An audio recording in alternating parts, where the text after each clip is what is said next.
दोस्तों, भगवान श्री कृष्ण जी ने एक नहीं बल्कि दो गीताओं का उपदेश दिया था। एक तो है विश्व प्रसिद्ध भगवत गीता और दूसरी भी उतनी ही गूढ़ है उद्धव गीता, जिसे हम हंस गीता भी कहते हैं। जैसे उपनिषदों को वेदों का ज्ञान कांड कहा जाता है, वैसे ही उद्धव गीता को पुराणों का। और यहाँ भगवत गीता में भगवान श्री कृष्ण जी ने अर्जुन को युद्ध के आरंभ में ज्ञान दिया था। वहीं पर उद्धव गीता में उन्होंने अपने प्रिय मित्र उद्धव जी को युद्ध के बाद ज्ञान दिया था। और इसी कारण से उद्धव गीता को the last message of Shri Krishna भी कहते हैं। नमस्कार, स्वागत है आपका एक बार फिर हमारे चैनल धार्मिक राह में। दोस्तों, आज के इस वीडियो में हम उद्धव गीता के विषय में जानेंगे। दोस्तों, जैसा कि हम जानते ही हैं कि भगवत गीता में भगवान श्री कृष्ण जी ने अर्जुन को एक योद्धा के रूप में उनके कर्मों और कर्तव्यों के बारे में बताया था। वह बहुत ही व्यवहारिक और प्रैक्टिकल ग्रंथ है। लेकिन जब हम उद्धव गीता में आते हैं तो यहाँ पर भगवान श्री कृष्ण जी ने उद्धव जी को आध्यात्मिक, धर्म, भक्ति, आत्मज्ञान के विभिन्न मार्गों और सभी दुखों के मूल कारण के विषय में बताया है। और आज की वीडियो में हम ऐसी बातें जानने वाले हैं जिसे हम आप जैसे लोग एक अच्छी स्पिरिचुअल लाइफ के लिए भगवान श्री कृष्ण जी के अंतिम उपदेश उद्धव गीता से सीख सकते हैं। तो चलिए बिना किसी देरी किए आज की वीडियो को शुरू करते हैं। दोस्तों, आपको ये जानकर हैरानी होगी कि सनातन धर्म में 50 से भी ज्यादा गीताएं उपलब्ध हैं और इनमें से जो दो गीताएं हैं, भगवत गीता और उद्धव गीता, ये भगवान श्री कृष्ण के स्वयं के उपदेश हैं। हम सभी को पता है कि भगवत गीता महाभारत का भाग है और उसमें 700 श्लोक हैं। लेकिन जब आप उद्धव गीता की बात करते हैं तो श्रीमद् भागवतम महापुराण में मिलती है और इसमें 1100 श्लोक हैं, जिनको 24 अध्यायों में बांटा गया है। तो अगर आपको उद्धव गीता पढ़नी है और भगवान श्री कृष्ण के अंतिम उपदेश को जाना है तो आप श्रीमद् भागवतम महापुराण के 11वें स्कंद के 6ठे अध्याय को पढ़ सकते हैं। दोस्तों, ये उस समय की बात है जब यदुवंशियों को ऋषियों का श्राप लग चुका था और वह आपस में लड़ने लगे थे। और ये वह भी समय था जब श्री कृष्ण जी के देह त्याग का समय निकट आ चुका था। अब ऐसे में जब यदुवंशियों में सिविल वार हो गया, भाई भाई से लड़ने लगे थे, तो उद्धव जी विचलित हो गए और उनको फिर अपने सखा और कजन यानी कि भगवान श्री कृष्ण जी की याद आई और फिर वह भगवान श्री कृष्ण जी के दरबार में पधारते हैं। अब दोस्तों, जो प्रीमाइस है भगवत गीता का और उद्धव गीता का, दोनों में आप एक समानता देख सकते हैं। दोनों जगह विडंबना है, धर्म संकट है। एक तरफ अर्जुन थे भगवत गीता में जो अपने सगे संबंधियों पर शस्त्र उठाने से विचलित हो उठे थे, और यहाँ पर उद्धव गीता में अपने ही भाइयों को, अपने ही यदुवंशियों को आपस में लड़ते हुए देखकर उद्धव जी भी विचलित हो उठे थे। और अगर आप यह समय देखें, जैसा कि मैंने बताया कि भगवान श्री कृष्ण जी के देह त्याग का समय निकट आ गया था और आप सभी को पता होगा कि भगवान श्री कृष्ण जी के जाते ही कलयुग प्रारंभ हो गया था। तो भगवान श्री कृष्ण जी ने उसी समय यह उपदेश दिया है।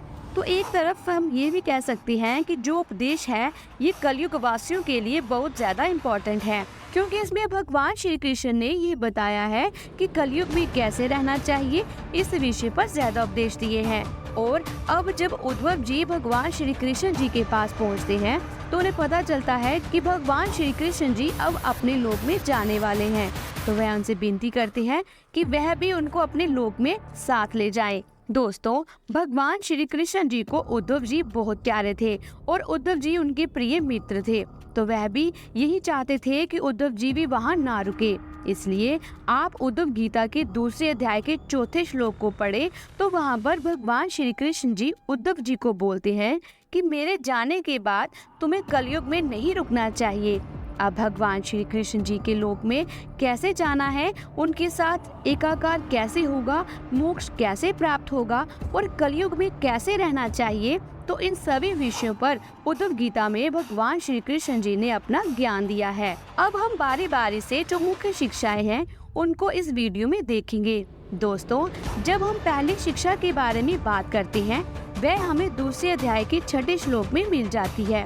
छठे श्लोक में भगवान श्री कृष्ण जी बताते हैं कि कलयुग में रहने वाले व्यक्तियों को स्नेह संबंधों का त्याग कर देना चाहिए, यानी कि परिवार का मोह छोड़ देना चाहिए। यहाँ पर ध्यान देने योग्य बात यह है कि यहाँ पर हमें मोह छोड़ना है, स्नेह संबंधों को छोड़ना है, ना कि परिवार को। आइए इसे अच्छे से समझते हैं। हमें और आपको ये समझना चाहिए कि हमारी एक इंडिविजुअलिटी है। हम अपने माता पिता, भाई बहन और किसी रिश्तेदारों की इच्छा मात्र नहीं है। और दूसरा, जब हम अपने आप को अपनी फैमिली से जोड़ते हैं तो हम अपनी फैमिली की हिस्ट्री से भी अपने आप को जोड़ लेते हैं। फिर हमें बहुत सी चीजों का अभिमान हो जाता है, अहंकार हो जाता है। जैसे किसी को ब्राह्मण जाति में पैदा होने का ही अहंकार हो जाता है। उसे लगता है कि वह तो कितनी ऊंची जात में पैदा हो गया है। और कोई बेचारा अपने आप को शूद्र मानकर बड़े सपने भी नहीं देखता। और कोई अपनी जो प्रॉपर्टीज होती हैं उसी के खुमार में घूमता रहता है। ये सब क्या कर रही हैं? ये सब ऑब्स्टैकल हैं आपकी जो ट्रू पोटेंशियल है उसको रियलाइज करवाने में। और जब भी आप अपने आप को आइडेंटिफाई करते हैं अपने परिवार से, तो बहुत ढेर सारे बर्डन होते हैं जो आप पर लग जाते हैं। और इसके साथ साथ ऐसे भी लोग होते हैं जो अपना सुख दुख किसी और से बांध देते हैं। अगर परिवार का व्यक्ति उनके ही इच्छा से चलता है, उनकी जैसा काम करता है, तो वह सुखी होते हैं, और उनकी इच्छा से नहीं चलते तो दुखी हो जाते हैं। और भगवान श्री कृष्ण जी यहाँ पर यही कह रहे हैं कि आप अपने आप को मुक्त रखिए, खुद भी स्वतंत्र हो जाइए और दूसरे व्यक्तियों को भी स्वतंत्र करिए। और इसी को सम्यक दृष्टि कहा गया है। यहाँ पर आपको अपने परिवारजनों को नहीं छोड़ना है, लेकिन आपको अपने कर्म करने हैं और उनको अपने कर्म करने देने हैं। और इसी को ट्रू सेंस में सम्यक दृष्टि या ऑब्जेक्टिविटी कहा जाता है।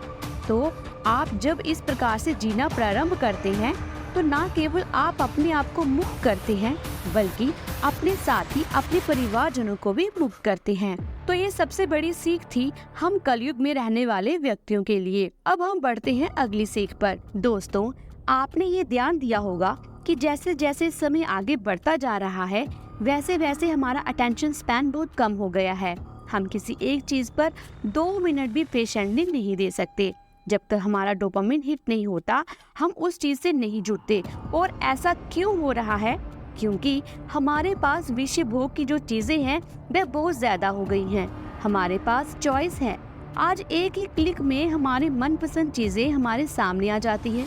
और जो कि भगवान श्री कृष्ण जी सर्वज्ञ थे, उन्हें पता था कि कलयुग में अपनी इंद्रियों पर वश करना बहुत कठिन होगा, क्योंकि भोग की वस्तुओं की मात्रा भी बढ़ जाएगी और उनकी उपलब्धि भी बहुत आसानी से हो सकेगी।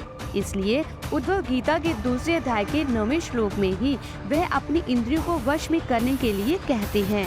अब अगर आप 9वें श्लोक को ध्यान से देखेंगे तो इसमें बहुत ही इंटरेस्टिंग चीज छिपी हुई है। भगवान श्री कृष्ण जी यहाँ पर कह रहे हैं कि आप अपने चित्त में वृत्तियों का निरोध करें, वृत्तियों को आने से रोकें, इसी से आपकी इंद्रियां वश में रहेंगी। अब यहाँ पर इंटरेस्टिंग बात यह है कि अगर आप योग सूत्र पढ़े महर्षि पतंजलि जी का, तो पहले ही बाद समाधिवाद के दूसरे सूत्र में भी योगा चित्त वृद्धि निरोधा कहा गया है, यानी चित्त में वृत्तों का निरोध ही योग है। तो एक प्रकार से जब आप इंद्रियों को वश में करते हैं तो आप योग के पथ पर बढ़ जाते हैं। तो इस श्लोक को और भी गहराई में समझने के लिए आप महर्षि पतंजलि जी के योग सूत्रों को पढ़ सकते हैं। जैसे कि वहाँ पर बताया गया है कि जो आपका चित्त है वो चित्त 3 चीजों से मिलकर बना है। आपका मन, आपकी बुद्धि और आपका अहंकार, ये 3 चीजें चित्त बनाते हैं। अब जो वृत्तियाँ हैं वो वृत्तियाँ क्या है?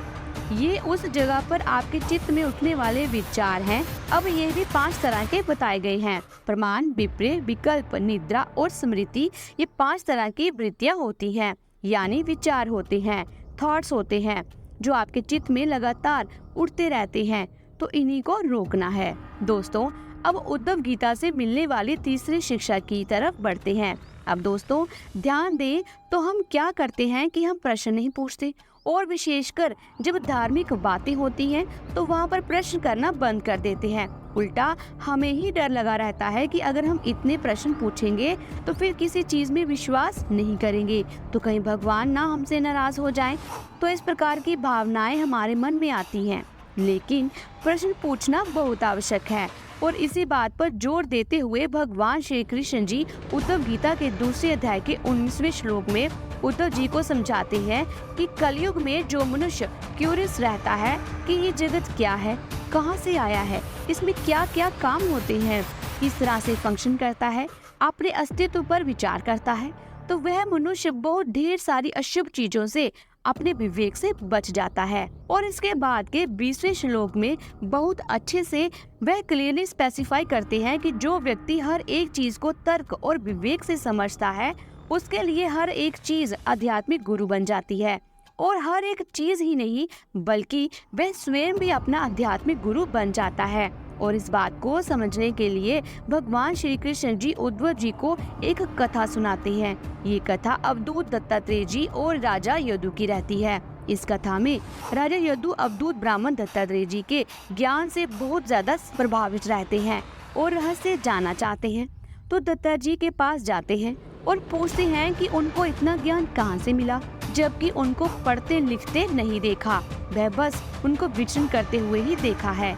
तो यहाँ पर दत्तात्रेय जी बताते हैं कि उन्होंने अपनी बुद्धि से बहुत ढेर सारे गुरुओं का आश्रय लिया है और जितने भी उनके गुरु हैं उनके चारों ओर अपनी मर्जी से स्वतंत्रता से भ्रमण करते हैं। और वह फिर राजा यदु को बताते हैं कि उनके 24 गुरु हैं और फिर 24 गुरुओं का नाम बताते हैं। और इन नामों को सुनकर राजा यदु भी चौंक गए थे और आप भी चौंक जाएंगे। तो अवधूत दत्तात्रेय जी के 24 गुरुओं के नाम थे पृथ्वी, आकाश, वायु, जल, अग्नि, चंद्रमा, सूर्य, कबूतर, अजगर, समुद्र, पतंग, भंवरा, हाथी, शहद निकालने वाला हिरन, मछली, पिंगला वैश्या, उड़द पक्षी, बालक, कुंवारी कन्या, बाण बनाने वाला, सर्प, मकड़ी और मृगी कीट। तो यहाँ दत्तात्रेय जी बताते हैं कि ये 24 गुरु हैं जिन्होंने उनको जीवन के बारे में समझाया है। और जो कथा सुनाई थी उद्धव जी को दत्तात्रेय और राजा यदु की, इसके माध्यम से भगवान श्री कृष्ण जी हमें ये बताना चाह रही हैं कि अगर हम क्यूरियस हो जाएं, हम ही अवेयर हो जाएं अपने सराउंडिंग के लिए, यहाँ पर उपलब्ध सारी की सारी चीजें खुद ब खुद हमें सब कुछ सिखा देंगे। हमें इधर उधर भटकने की जरूरत नहीं है। तो इस तरह का ज्ञान उद्धव गीता में उपलब्ध है जो आपके जीवन को लेकर पूरा का पूरा पर्सपेक्टिव बदल देगा। दोस्तों, ये तीसरी सीख थी। अब बढ़ते हैं चौथी सीख की तरफ। दोस्तों, जब हमने पहली शिक्षा की बात की थी तो वहाँ हमने समझा था कि भगवान श्री कृष्ण जी हमें समझा रहे हैं कि परिवार का जो मोह है उसे हमें त्याग देना चाहिए, स्नेह संबंधों से दूर रहना चाहिए। परंतु भगवान श्री कृष्ण जी आपको यहीं तक सीमित नहीं रखते। वे आपको कहते हैं कि परिवार ही नहीं बल्कि जीवन के हर एक पहलू से किसी भी तरह का मोह नहीं रखना है। आपको टोटली डिटैच होकर कार्य करना है। ऐसा हमने भगवत गीता में भी पढ़ा है। लेकिन हमारे मन में ये प्रश्न आता है कि अगर हमारा मन ही नहीं करेगा, हम अपने डिजायर से ही दूर हो जाएंगे, तो हम कार्य करेंगे ही क्यों? और अगर हम अपने मन का कार्य ना करें तो करें क्या? तो इसका उत्तर भगवान श्री कृष्ण जी उद्धव गीता के 5वें अध्याय के प्रथम श्लोक में देते हैं।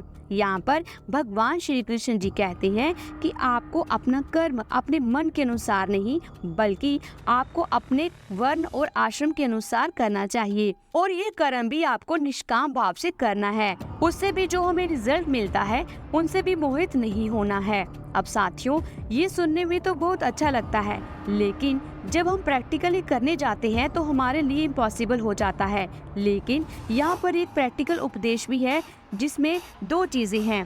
पहली चीज है कि जो भी चीज है, जो भी रिजल्ट आने वाला है, कुछ भी आए, चाहे आप जीते या हारे, आपको लाभ हो या हानि हो, समय उसको खा जाएगा। एक समय ऐसा आएगा जब उसकी कोई वैल्यू नहीं रहेगी।